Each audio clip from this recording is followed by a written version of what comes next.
आज हम बात करेंगे ऐसे कंडीशन में जिसमें बहुत सारे लोग डरते हैं आयुर्वेद का ट्रीटमेंट कराने से। और वो कंडीशन क्या है? बहुत ज़्यादा वजन कम होने लगना या बहुत ज़्यादा वेट लॉस हो जाना। कई लोगों को लगता है कि हमारा वजन ऑलरेडी इतना कम है, इसमें भी आप बोल रहे हो कि पंचकर्म कराओ तो इसमें तो हम एकदम गायब ही हो जाएंगे। तो कुछ इसी तरह का एक केस है आज हमारे पास। और चलिए उनका वेट कितना था, क्या तकलीफ थी और उन्होंने क्या ट्रीटमेंट कराया, अब कैसा है वो हम जानेंगे। नमस्ते। नमस्ते सर। कहाँ से हैं आप? दिल्ली से। आप दिल्ली से हैं, ठीक। बोलिए कितना एज कितना है आपका अभी? 29। और जब आप मुंबई आए थे तब आपका वेट कितना था? 32 kg। 32 kg तब आपका वेट था, ठीक है। किस प्रॉब्लम के लिए आप मुंबई में आए थे? मुझे मंदगंडी का इशू था। क्या होता था मंदगंडी में? भूख नहीं लगती थी बिल्कुल भी, और मैं जो भी खाती थी मुझे हमेशा पेट पे भारी भारी लगता था कुछ भी खाने के बाद। पहले आपका कितना वेट था और अब कितना हो गया था? मेरा वेट 48 kg था। और कब की बात देख रही है? 3 साल पहले। फिर अभी 32 kg। तो इतना वेट लॉस होते गया। हाँ जी। आपने कई सारी प्रॉब्लम बोली थी जिसमें सबसे मेन प्रॉब्लम बोली थी वेट लॉस होना और स्ट्रेंथ और स्टेमिना डाउन होना। ये कब से चालू हुआ? ये लगभग 2 साल से। 2 साल से चालू हुआ था, ठीक। फिर फिजिकल एंड मेंटल वीकनेस आपने बोली थी और मुंह में हमेशा नमक जैसा टेस्ट होता था, वो क्या था? मैं जो भी कुछ खाती थी तो मुझे हमेशा ऐसा फील होता था कि जैसे मेरा जो माउथ का टेस्ट है वो हमेशा सॉल्टी बना हुआ है और कोई भी टेस्ट नहीं आता था। जैसे नेचुरल एक टेस्ट होता है किसी की खाने का, वो नहीं आता था मुझे। खाने का टेस्ट नहीं आता। ठीक।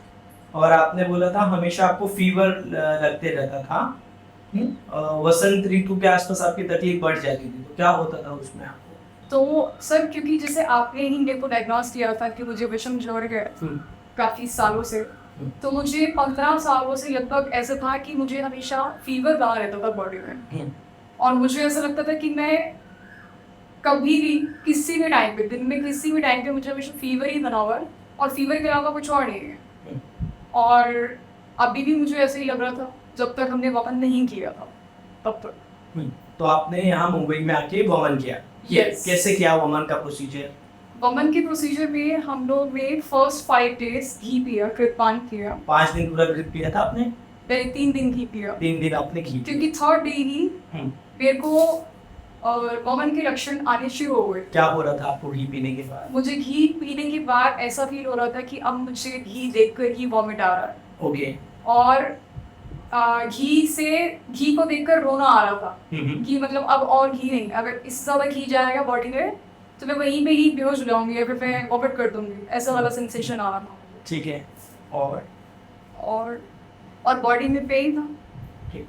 फिर आपने बहुत सारी तकलीफें बोली थी जैसे हेयर थिनिंग, डैंड्रफ, वो आपको कुछ भी हजम नहीं होता था, बुखार आता था, जोड़ों से आवाज आती थी, ठीक है, वाइट डिस्चार्ज होना, स्टूल में चिकनापन, ऐसे बहुत सारी तकलीफ आपने बोली थी। यस। ठीक।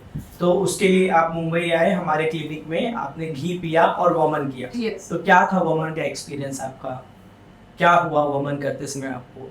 वमन करते समय कितना कफ निकला? बहुत सारा कफ निकला और वायु की मात्रा बहुत कम थी उसमें, लेकिन कफ की मात्रा बहुत ज्यादा थी जैसे कि आपने मुझे बताया।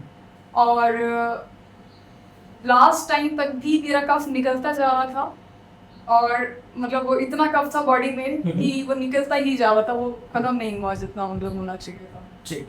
तो आपको वमन भी हुआ था और इनको जब हमने वमन करा तो इनको कई बार पेट दर्द होके मोशंस भी हुए थे और उसमें भी स्टिकीनेस कुछ था? नहीं था। वहाँ पे जलन हुई थी कुछ? मोशन के यहाँ पे उनको जलन हुई थी। ठीक है। सो वमन होने के बाद आपको लगभग आज 5वां दिन है, ठीक। तो अब आपकी कैसी है कंडीशन वमन के बाद? वमन के बाद जो नेचुरल बॉडी वीकनेस होती है, जो भी जब भी आप लोग शोभन चिकित्सा की तरफ जाते हैं तो बॉडी थोड़ा सा रिकवरी टाइम मांगता है। तो मुझे अभी नेचुरल वीकनेस है बिकॉज ऑफ वमन, लेकिन वैसे मुझे अच्छा लग रहा। जैसे कि मैं कुछ भी खाती थी तो मुझे हमेशा पेट में दर्द रहता था। अभी आज मेरा 5th डे है और मैंने आज इडली सांभर खाया है और मुझे वो भारीपन पेट में नहीं लग रहा है। तो वो हजम हुआ है या अभी तक नहीं हुआ है? वो हजम हो गया। मुंह में जो नमक जैसा स्वाद था वो कैसा है? वो थोड़ा सा बेटर है पहले से, पहले जितना ज्यादा था उसके कंपैरिजन में अब थोड़ा कम है। अभी गले में कफ वफ कुछ ऐसे लग रहा है या अभी तक आपको पता नहीं चला? very, very good. ठीक है, कमजोरी, थकान वकान या पहले से ज्यादा आप रिकवर हो? तो वमन के 3rd डे पे मुझे पीरियड्स शुरू हो गए हाँ, और उसके बाद भी मुझे पीरियड्स वाला पेन नहीं पीरियड्स वाला पेन आपको नहीं नहीं है? है। चलेगा। कान में खुजली, श्वास की तकलीफ वो अभी हो रही है या अभी नहीं हो रही? श्वास की तकलीफ नहीं हो रही, लेकिन कान में लेफ्ट ईयर में मेरे को इचिंग है अभी। तो पहले से ज्यादा है, कम है, उतना ही है? पहले से थोड़ी कम है कंपैरेटिवली, लेकिन अभी भी है इचिंग कान में वैसे वाले। तो इनका हमने नाम इसलिए नहीं और फेस अभी नहीं दिखाया है क्योंकि वो मतलब पॉसिबल नहीं था उनकी तरफ से, इसलिए हमने नाम और फेस गायब रखा है। इनका फीडबैक शूट करने के पीछे एक मेन कारण ये है कि कई सारे लोग को लगता है हम तो दुबले पतले हैं, कमजोर हैं, तो हमारे शरीर में वात ही होगा। बट ये बहुत सारे लोगों को मिथ होता है कि शरीर दुबला पतला कमजोर रहा तो वात ही होगा।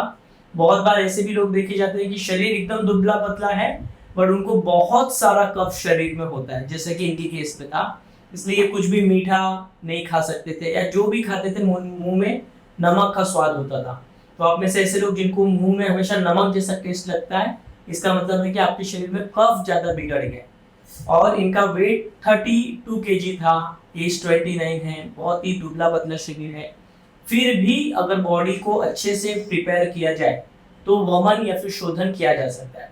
तो इनके केस में हमने वमन किया था, इसके बाद से आज चौथा 5वां दिन है, उनको रिकवरी चालू हो गई है। आगे जाके हम उनको विरेचन करेंगे, बस्ती करेंगे। सर ये वाला डाउट, हाँ बोलिए ना, आपको जो भी डाउट है आप पूछ सकते हैं। तो जैसे यहाँ पर हम लोगों ने जब आपका पेट चेक कर रहे थे, पेट चेक कर रहे थे, जब मेरा पेट चेक कर रहे थे तो जिसमें बहुत ज्यादा साउंड आ रहा था लेफ्ट की साइड में, तो सर ये क्यों आ रहा था? लेफ्ट साइड में आपको साउंड आ रहा था क्योंकि जब वात प्रकोप होता है तो स्प्लीन नाम का एक एरिया है जिसको प्लीहा बोलते हैं। सो प्लीहा वृद्धि होना वो वात प्रकोप का लक्षण है और उसमें खोखला साउंड आना वो वात के कारण है। तो जिन भी लोगों को वात होगा वो हमेशा कंप्लेन करेंगे कि लेफ्ट साइड में पेट के यहाँ पे उनको ज्यादा तकलीफ हो रही है। ये आपको ऐसे हुआ। तो इनका वीडियो इसलिए शूट किया था कि आप में से भी जो लोग दुबले पतले कमजोर भी हैं, आपका भी शोधन हो सकता है। और अगर आप बहुत ज्यादा कफ से परेशान हैं, आपकी अग्नि टोटल डाउट है, तो डायरेक्ट केवल बस्ती ले लिया, केवल मालिश करा दिया और उससे वजन बढ़ जाएगा। या लोग आपको बोलेंगे कि काजू खा ले, बादाम खा ले, गाजर का हलवा, पनीर, मिठाई, गुड़ ये सब खा लो, बट उनके रिजल्ट्स आपको नहीं मिलेंगे क्योंकि आपका पाचन ही डाउन है। तो ऐसे में आपकी जो मन अग्नि है उसके लिए आप अच्छे डॉक्टर के यहाँ पे जाके, आपके नजदीक में जो भी पंचकर्म सेंटर होगा वहां पे जाके वमन कराइए। वमन के बाद अगर आप बस्ती करते हैं तो अच्छी खासी रिकवरी आपको मिलेगी, क्योंकि बहुत सारे लोग 20-20, 25-25 या फिर जिंदगी उनकी निकल जाती है बट इस कफ से परेशान रहते हैं, उनकी भूख खुलती नहीं, वजन बढ़ता नहीं और सभी तरह के टॉनिक, चूरन, चटनी जो भी है मल्टीविटामिन खाते रहते हैं बट आराम मिलता नहीं। जैसे कि इन्हीं के केस में हम जान लेते हैं कि अगर इनका वजन इतना कम हुआ था 48 से 32, तो क्या इन्होंने उस वजन को बढ़ाने के कुछ खाया नहीं क्या, या आपको किसी ने कोई एडवाइस नहीं दी कुछ खाने पीने के लिए, आपका वजन कम हो रहा था तो सर मुझे सभी लोग ये एडवाइस करते थे कि दूध खा लो, दूध ले लो, पनीर खा लो या फिर ड्राई फ्रूट्स पे आ जाओ, बहुत ज्यादा घी खाओ और मीठा ज्यादा खाओ, क्योंकि मीठा खाने से बहुत ज्यादा कफ बढ़ जाता है और वेट भी बहुत जल्दी फुडान हो जाता है।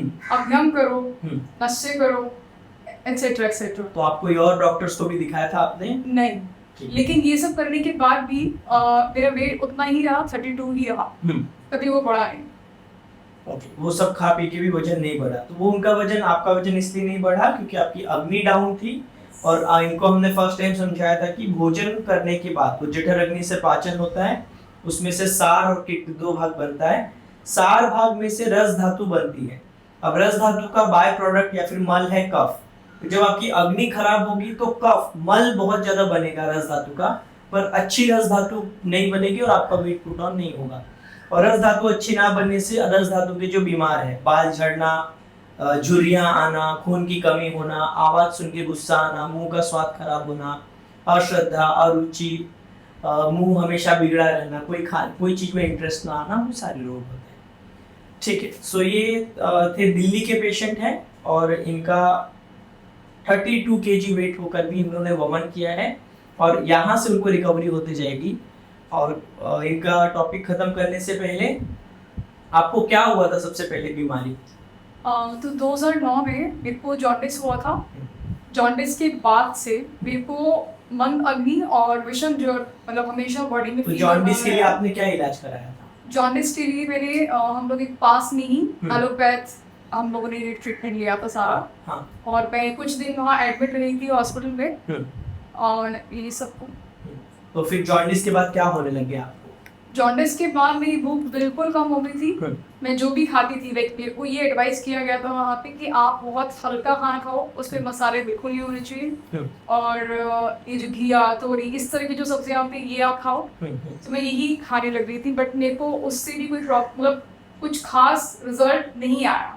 कितने टाइम तक उस टाइम पे आपने एलोपैथी का इलाज कराया था जॉन्डिस? मैंने आई थिंक 1.5 महीना इलाज कराया था, और उसके बाद 6-7 महीने मैंने यही डाइट फॉलो करी थी। तो उसके बाद आपने किसी और डॉक्टर्स को नहीं दिखाया? आपका वजन कम हो रहा था तो मतलब 7-8 साल आपको हो गए, आपने और कहीं पे नहीं दिखाया इलाज? सर बहुत जगह दिखाया ऐसे तो उनका क्या बोलना था? कोई डायग्नोज नहीं कर पाया अच्छे से कि मेरे को प्रॉब्लम क्या है। किसी ने मुझे पाइल्स की दवाई दे दी, किसी ने मुझे हेडेक की दवाई दे दी, किसी ने मुझे, मेरे को साइनसाइटिस भी हो गया था तो मुझे किसी ने साइनसाइटिस की दवाई दे दी। ऐसे करते करते मल्टीपल इश्यूज शुरू हो गए, क्योंकि शायद अग्नि अच्छी नहीं थी, और जब भी हमारी अग्नि खराब हो जाती है तो फिर मल्टीपल बीमारियां आनी शुरू हो जाती। तो ऐसे करके मुझे बहुत सारी बीमारियां शुरू हो गई। सो ये होता है जिसको जॉन्डिस हम आयुर्वेद में उसको कामला बोलते हैं।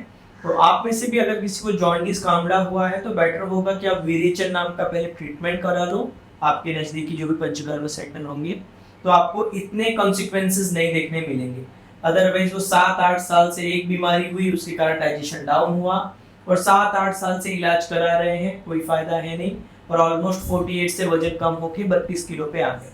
और तो उनको हमने कुछ दवाइयाँ दी थी, क्योंकि वो दिल्ली से हैं तो दवा मुंबई से हमने कुरियर से भेजी थी। आराम रहता था पर बार बार उनकी तकलीफें आ रही थी, इसलिए हमने उनको मुंबई बुलाया, और मुंबई में लगभग 4 या 5 दिन पहले 26 या 27 मई के आसपास, और 22 मई को तो आप आए थे। आपका वमन कब हुआ था? 27 को उनको वमन हमने कराया। वमन करते समय भी आप जैसे इस वीडियो में देख रहे होंगे, फेस हमने केवल ब्लर कर दिया है कि इतना ज़्यादा उनको कफ था, तो वो कफ निकाला, और उसके बाद से अब इनकी बॉडी रिकवर करने लगेगी। तो इस वीडियो का बस सार बात यही है, बहुत सारे लोग का मार्केटिंग ये वो कुछ नहीं। अगर आप सच में परेशान है कफ से तो बेटर होगा कि आप एक बार अच्छे डॉक्टर के पास जाके, आपके यहाँ जो भी पंचकर्म डॉक्टर हो वहाँ प्रॉपर वमन करा कर लीजिए, ताकि उससे आपकी अग्नि अच्छी हो। वरना केवल काजू खा लिया, बादाम खा लिया, गाजर का हलवा, पनीर, पराठा, रसगुल्ले, और उससे वेट पुट ऑन नहीं होता, लोग बोलते हैं कि तू तो मानसिक है, मानसिक है। ये भी टैग लग जाता है। एक कल ही हमारे रत्नागिरी के यहाँ के पेशेंट है, उनको हमने विरेचन कराया था, उनको सब ने ये टैग लगा दिया कि तू मानसिक है इसलिए तेरा वजन नहीं बढ़ रहा। तो ऐसे बहुत बार पेशेंट्स के साथ होता है। ठीक है, चलेगा। थैंक यू आपका फीडबैक देने के लिए।